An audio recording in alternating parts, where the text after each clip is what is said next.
Welcome to Beyond's Global Leadership Series. With me today is the Prime Minister of Nepal, Mr. Kp Sharma Oli. Prime Minister Oli, welcome to Beyond. Thank you very much. What should I call you, Prime Minister or Caretaker Prime Minister? I'm not Caretaker Prime Minister, I'm Prime Minister. There is no provision of Caretaker Prime Minister in our Constitution, and in just one condition, Prime Minister will be Caretaker. If, unfortunately, Prime Minister's position is vacant, then in such a situation where there is no parliament, in such a situation is Prime Minister's position vacant, then the senior minister will take care of the government and he will be the caretaker Prime Minister. Yes, these are interesting times for the government of Nepal. Yeah. And I'll come back to Nepal's politics in a bit, but I want to start with what you said vis-a-vis India. You said we are working to deepen ties with India based on sovereign equality. Yes, of course. I am always telling that the countries may be smaller or bigger in size and population, or advanced or backward in development process, but the sovereignty of all countries are equal. Indeed, and no one can argue with the idea or the fact that every country's sovereignty is supreme, but the fact that you've had to add this qualifier, is there a reason you felt the need to mention this? Yes, we want to remove all kinds of inferiority complexes from our people. Similarly, we want to draw attention of our neighbors also, not to take any complex that may be superiority complex too. There should not be any type of complex between the countries, between the neighbors. Both neighbors have superiority complex? No, I am not alleging like that. This is not allegation, but there should not be. And I want to develop our friendly ties with both of our neighbors, where there are no problems at all. Right. Do you make this concept of sovereign equality, which I totally agree with, a prerequisite in your engagements with the other neighbor as well, namely China? With both neighbors, we talk in the same way, and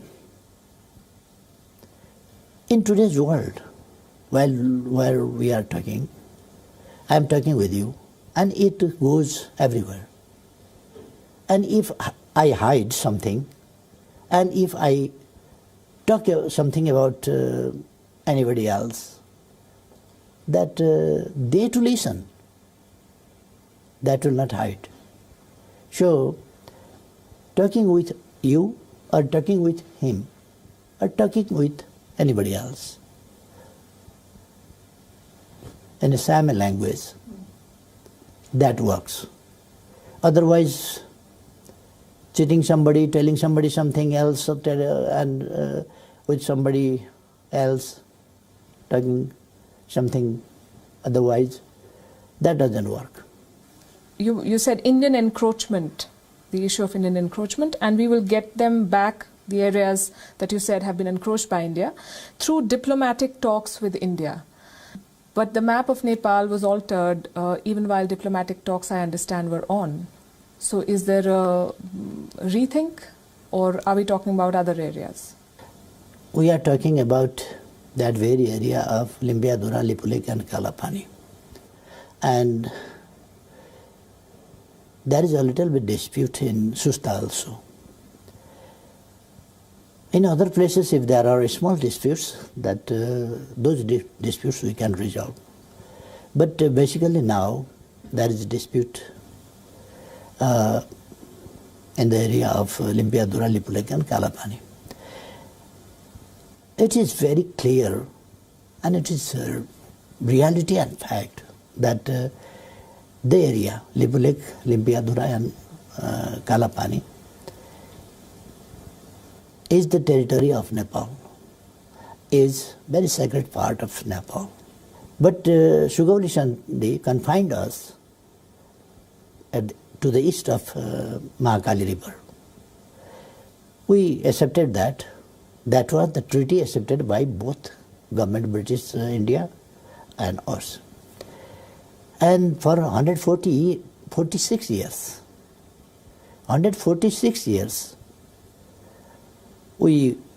that territory was under our control. But in 1962, there was Indian Army and in Kalapani, and the area beyond Kalapani and the Lipu Lake and Limpiadura were not in our use. So now we have to talk thoroughly, calmly, with evidences, with proofs, with history. And we are not in position to claim the territory of China or India. By size, by strength, by anything, we are not in position to claim. But we must claim our territory with our friends. How would you describe your relationship with India today? Very good. Far better than before. Before is when? Always. Okay.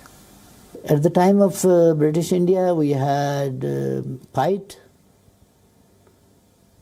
and after that,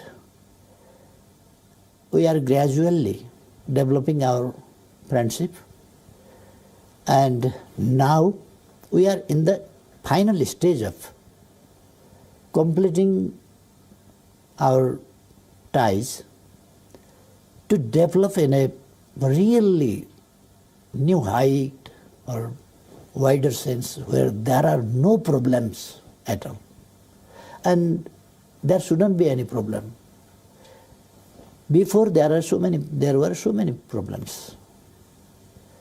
And sometimes there were this type of, that type of, like there were military security checkposts in the northern border of Nepal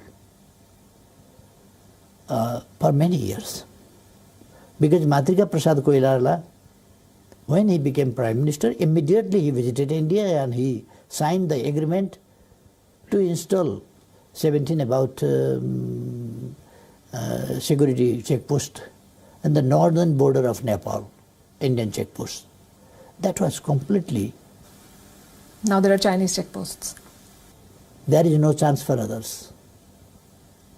And as you asked, in the northern border, there are no Chinese checkposts. And we don't allow any side. Chinese, we will not allow them to put their military checkpost inside our territory. Do you also have problems with your northern neighbor? Simply speaking, there are no problems. With China? With China, no problems. And with India also, so far I think. Now we have a small problem. That is Limpiadura, Lipu Lake and Kalapani problem. That will be resolved, and the year 2021 will be the year where we can declare that between Nepal and India there are no problems at all. Some of the things that made headlines in 2020 left a bad taste in the mouth of both the neighbors. In May last year, for instance, when the virus was at its peak, you were quoted as saying, it has become very difficult to contain COVID-19 due to the flow of people from outside. The Indian virus looks more lethal than Chinese and Italian. You called it the Indian virus, no one else has. Do you still stand by those remarks, sir? No, I said that because of open border. But you call it the Indian virus and not the Chinese virus, although the virus originated in From China, one student had come here and virus was found. But from India, because of open border, so many people were using that open border and they were coming bringing inside. in the virus from China. Huh? Bringing in the Chinese virus into Nepal. Virus is never Chinese, never Indian. Okay. But from from where they came. That was the story I told. Also, in the month of June, you said that the Indian embassy in Kathmandu was hatching a conspiracy to remove you from office. Were you misquoted? Do you think there was a misunderstanding? I said that not Indian embassy, but I said some corners of India or some elements of India are hatching some conspiracy maybe. And that was true. You can see the media of that time, how Indian media was explaining and giving the news and analysis, etc. And the presentation of Indian media was of some of the Indian media, not all, were not positive. So was this directed at the Indian media? You're saying the Indian media was behind it? Not only media. Not only media. It was reflected in the media, Right. but you can see the interviews of articles of the intellectuals, analysts, and others. Right. As the representative of media here, I'm not going to defend media that bases their reports on baseless stories. But just like there are all kinds of leaders, there are all kinds of media. Some are good, some are not so good. Yeah. But it's nice of you to be talking and clarifying things. And I think the atmosphere was such, it was so vitiated. For instance, your comments on the birth anniversary of the Nepalese poet Bhanu Bhakt, who translated Valmiki's Ramayana into Nepalese. You said Nepal has become a victim of cultural encroachment and its history has been manipulated. These are very loaded words, sir. And they do have a reaction. Is Nepal's culture then under attack, and by whom? Firstly, this is not a political matter. This is a matter of discussion, research, findings about our civilization and development of our civilization and history. It's also an emotional matter. I think that's why the reactions were emotional. Yeah. Why I spoke those facts at that time. Facts. Why I choose that time. The selection of time, why was that? I request my friends, brothers and sisters to understand both things. One, this is not politics. This is historical fact. So, if you don't mind, we have to keep our mind open. Whether Faizabad is Ayodhyapuri, or we have to find the real Ayodhyapuri. Where is Ayodhya?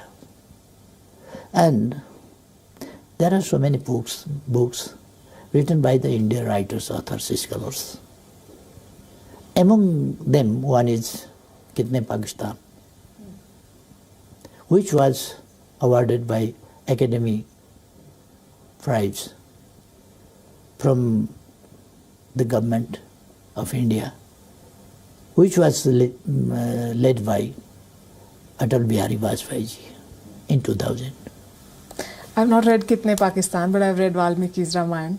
Well, the question of Ayodhya, you don't want to dwell on it, but you're talking about Nepal's history and cultural glory, and I don't know, or I'm not sure who's trying to undermine it, sir. But the sense one gets is that you celebrate Nepal's history by painting one of your neighbors as the villain, and it has been said. You are not. Excuse me. In this point, you did not understand me exactly what I said. Right. I am talking not only about the glorious past of Nepal and the ancestors of Nepali. I am talking about Bhaskaracharya, who discovered about the theory of gravitation. And it was 1150 AD. And his book, Siddhanta Shiromani, was published in 1210. And Newton found that theory some 500 years late. This is the first time I've heard of this. Oh, me too.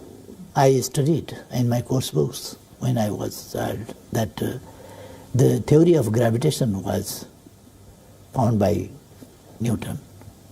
And before him, Galileo and others.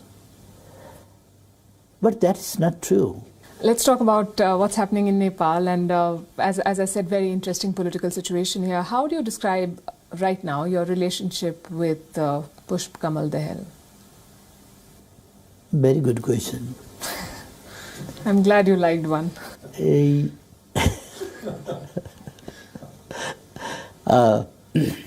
You know, Pushpa Kamal Dahal, his background, his history. Their activities are not exactly democratic one. You partnered with him, formed a government with him, not once but twice, even after knowing all of this. Yes, I am telling you. I am telling you for that. From where I brought him. And I joined hand with him to promulgate the Constitution. His character is unstable. That is one fact. I was careful about his character. And instability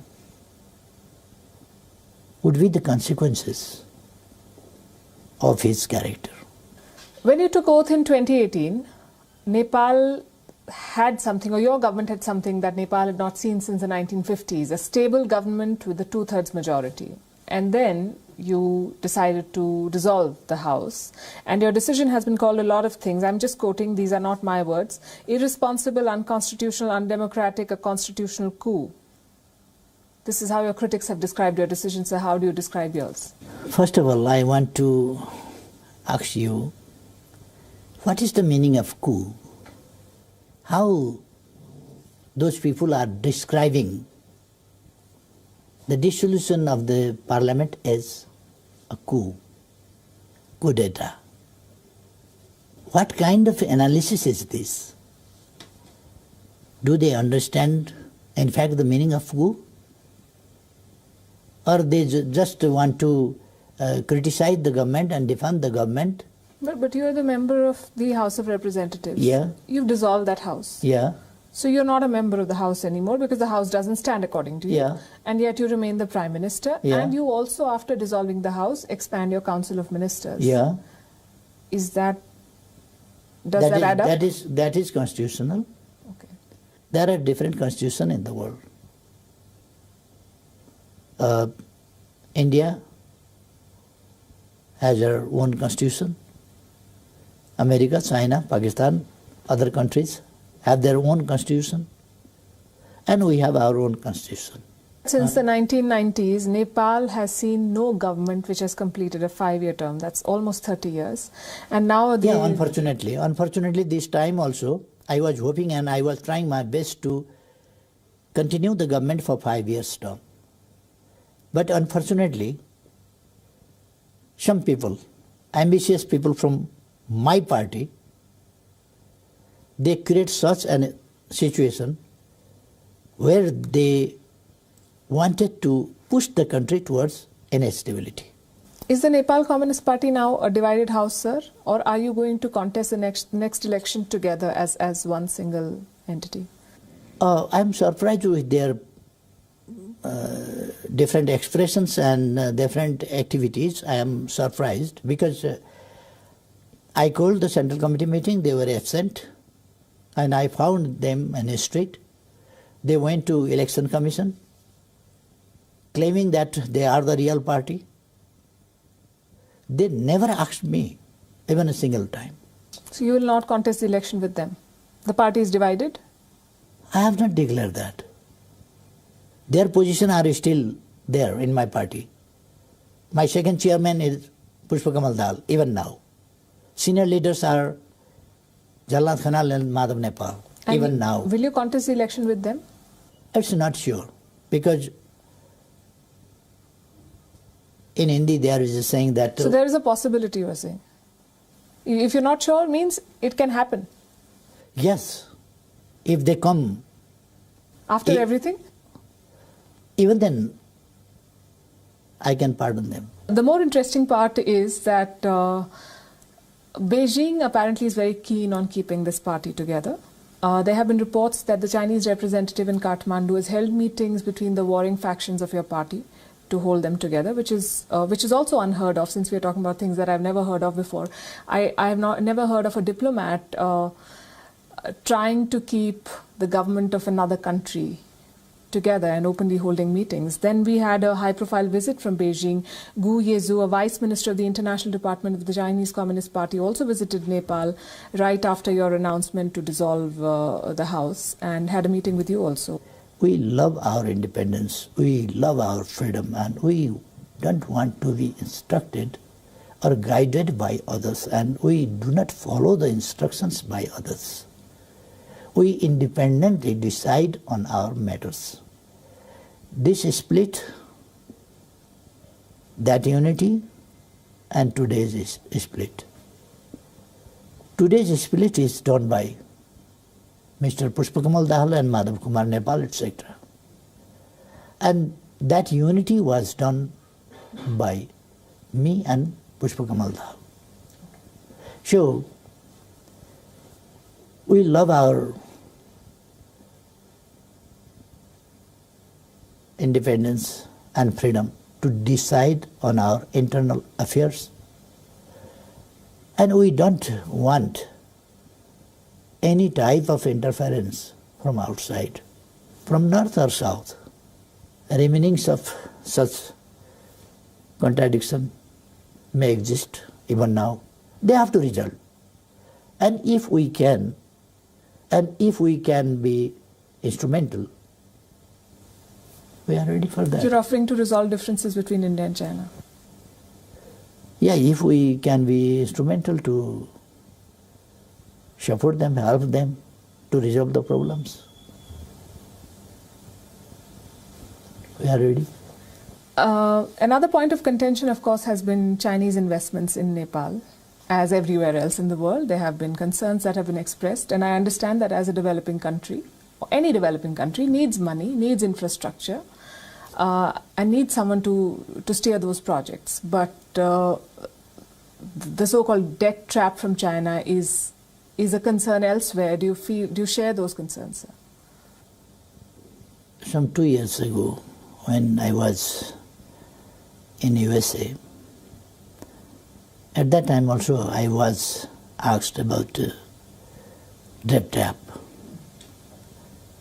And I told them we are concentrating our efforts on economic development. And our efforts, our resources are not enough. We want to get support, we want to get investment, sometimes loans too, for some projects, but carefully. We do not do like that, as it is said, Rinam Kritva Ghritam Pivet. We don't do that. Taking loan and drinking ghee, that's not our principle. And yes, we have to take some loan also. We have to take some grant also. Are you not worried that that money comes with strings attached? I don't think so. Because as we are getting loan from others, similarly we are getting loans from China also. And that is not that much huge amount. And that is not in such areas where we cannot get back. we invest in such areas where we can get back those monies. So you will limit your dependence on Yeah. Chinese money. Yeah. Sure. In construction, they do. They compete. If they were awarded, then they do that work and hand over us. That is simple thing. That is no question of debt trap, etc. You've been very patient, sir. You've been quite a sport. You've taken all the questions, and as they say, the thing about good neighbors is that they don't let their differences turn into disputes. I hope India and Nepal can continue in that spirit. Thank you so much. Thank you so much. Of course, neighbors shouldn't hide anything. Neighbors should openly speak about their problems, feelings, their sentiments with their neighbors and share, and try to resolve those things amicably and with mutual benefit. We believe that. And we are not in sentiment. We are in reality, and on the real basis, we want to really resolve if there are any problems. If appear any problems, we want to resolve and develop our friendship in a newer height. Yes.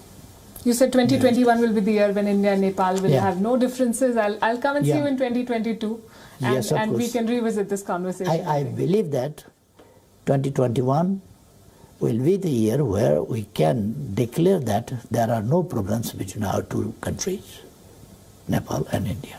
Look forward to that. Thank you so much. Thank you. Thank you.